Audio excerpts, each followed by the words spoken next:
Hey guys, Brad Nickel from Adby here. A few weeks ago we published a blog post called The 7 Landing Page Styles That Work with Paid Traffic. People seemed to like the post and we got a lot of great feedback, so we decided to put together this short little video that covers 7 more landing page styles that are also working with paid traffic. The first landing page we're going to look at is the physical gift lander, which is giving somebody a physical gift in exchange for their email address. Now here we see a company that's called survivalife.com sending traffic to a very basic landing page that looks like it was created with lead pages, where in exchange for the prospect paying for shipping and handling, they'll send them this survival knife. Now these pages tend to work pretty well because a physical gift feels more valuable than, say, an ebook or another digital product. So this person is a lot more likely to opt in and pay for the shipping because they know they're getting something more valuable in exchange. In addition, it kind of gets them over that first hurdle of spending money with you, because the first purchase is always going to be the hardest. And although they're not purchasing an actual product, they're paying for shipping. So they're exchanging money in exchange for something else. One interesting thing they're doing is they're A/B testing 2 different offers. So when we look inside of Adby, we can see that they have an ad for the free credit card knife and an ad for this free fire starter. And if we look closer towards the ad spend and this chart right here, which shows the spending trends, we can see that they spent more money, significantly more money, sending traffic to the landing page for the free credit card knife than for this fire starter. So what this likely means is that more and more people are opting in for the knife as opposed to the fire starter. The next landing page we're going to take a look at is what I call the qualification quiz lander. Now this is another quiz landing page similar to the ones that you might have read about in the last blog post. The difference between this one and the last one is that the idea behind this one is that it qualifies your prospect to see that whether they're right or wrong for your service. Whereas in the landing page you saw in the blog post, it was basically to diagnose the issue. So if somebody was trying to lose weight but they couldn't, the quiz in the blog post would tell them what sort of body type they had and what sort of fat loss problem they had. Whereas this is, if we click here, it asks them questions about their demographic and the problems that we're having. So for example, this is a quiz for people who are interested in LASIK eye surgery. So here we see they ask a bunch of questions about their age, whether or not they wear contacts or glasses, what their issue with their vision is, if they've been told they have an astigmatism, treated for dry eye, etc. And then it tells them, congratulations, LASIK is right for you. And they have this big button where they can book a free consultation. The way this site works is that it's lead generation for eye doctors. So once they take the quiz, they're then taken to this map where they can find an eye doctor in their area who can perform the surgery. So say you're either a dentist or you're doing marketing for a dentist and you have some sort of procedure, could be dental implants. You can ask the prospect a bunch of questions to the quiz, and then you can send them to either a location page if you're doing lead generation or directly to a contact page where they can contact your office directly by leaving their name, number, and email address. The next landing page we're going to look at is the survey lander. Now the survey lander, again, is a little bit similar to the quiz, but the psychology behind why it works is a little bit different. See, with a quiz landing page, you're asking the prospect specific questions about themselves, about their body, about their eyesight, about their mind, or about any sort of problem they're having. A survey is just an opinion. You're asking them their opinion. So for example, we have this site right here, newsmax.com, which is a huge advertiser on display, and they have this quiz landing page, survey landing page. Do you support the president? Now, the quizzes that are going to work the best are the ones that have to do with polemic topics, because those are the ones that people are going to get really excited about giving their opinion for. So if we take this survey, for example, it asks a lot of questions like, overall, do you approve or disapprove of President Obama's job performance? Now, most people are really going to lean one way or the other, and they're really going to want to let their voice be heard. In fact, you can see part of the copy here at the end before the survey starts is, don't miss this opportunity to let your voice be heard. So what happens is the prospect goes through the survey, gives their opinion, and then they opt in with their email address, postal and zip code, and their country. The survey is a really, really easy way to get opt-ins because you're not obviously selling anything. It's very low barrier because all it is a survey. Now, once people input their email address and all their information, they're then entered into Newsmax's sales funnel.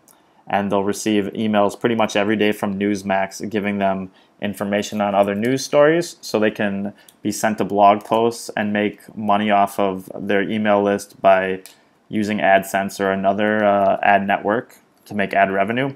Or they pitch them direct offers to VSLs for financial newsletters or anything else that their email list might be interested in. Now this next landing page is what I call the recent newslander. Now I'm recording this video in March of 2015, so next month is tax month.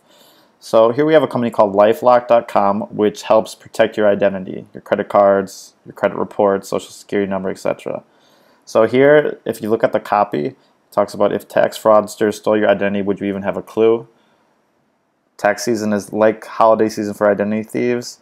All the copy addresses something that people are thinking about right now. People are thinking about doing their taxes. But what they're probably not thinking about when they're doing their taxes is that there's a possibility that somebody could steal their identity. So this landing page kind of uses the fear of identity theft and what can happen if somebody steals your identity to convince them to at least take the 30-day trial for LifeLock. So there's probably something in your business that has to do with some recent news event or a certain time of the year that you can use on your landing pages to try and get more people to sign up or purchase. Okay, the next type of page we're going to look at is called the sweepstakes lander. Now here we're looking at a landing page for Western Union. As most people know, it's a service that you use to send money around the world. So we go to this landing page from a display ad, and they have this whole thing where you can win the American dream if you start sending money online using their service. Now this landing page isn't really that great because it's not very specific about what you're going to win. All it says is you could win the American dream, which could mean a ton of different things.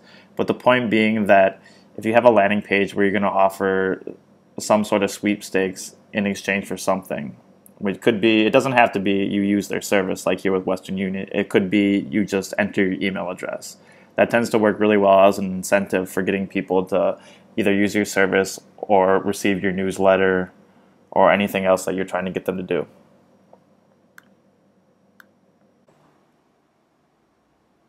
The next landing page is the affiliate blog post lander, and this page comes from one of the top 20 current display advertisers, which is NextAdvisor. NextAdvisor is a large affiliate review site, and they have a whole different bunch of sections for different affiliate products, like online dating, online backup, people search, credit cards. But they're sending most traffic to this page, which is a blog post outlining the top 7 credit card offers.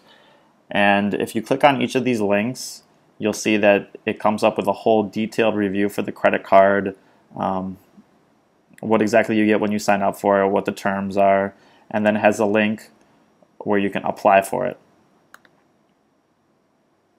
Now this is an Aviat affiliate link if we look up here in the destination URL. So after they click the link, they're taken then to, in this case, the JP Morgan and Chase page. And then they can sign up here. Now they're likely sending the most traffic to this credit card page because this is the highest converting. And a lot of these credit card companies tend to pay pretty high affiliate commissions because when you get one customer, they tend to make the credit card companies a lot of money. So they're going to pay more money for those.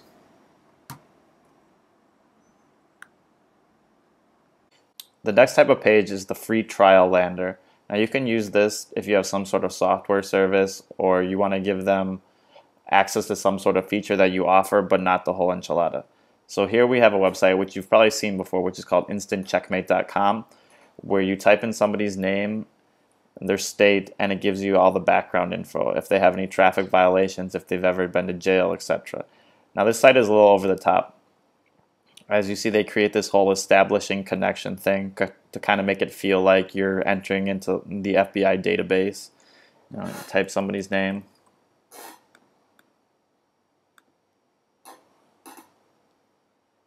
And then it takes you to this page where, again, it looks like it's a whole computer system, and it's got these testimonials on the right hand side while you wait and all this other sorts of stuff. Now this is pretty over the top and pretty advanced, and you don't need to do this, but it is a nice little touch because it gives that extra feel that they're really getting valuable information. So once this is done, what will happen is they'll give you very limited basic information on the search that you did, and that if you want to receive more, you have to pay them. You can do the same thing for your business by doing something similar to what they're doing and only giving them part information. Or if you have a software product, you can give them limited feature access. Alright, that's it for today's video. I hope you guys enjoyed it.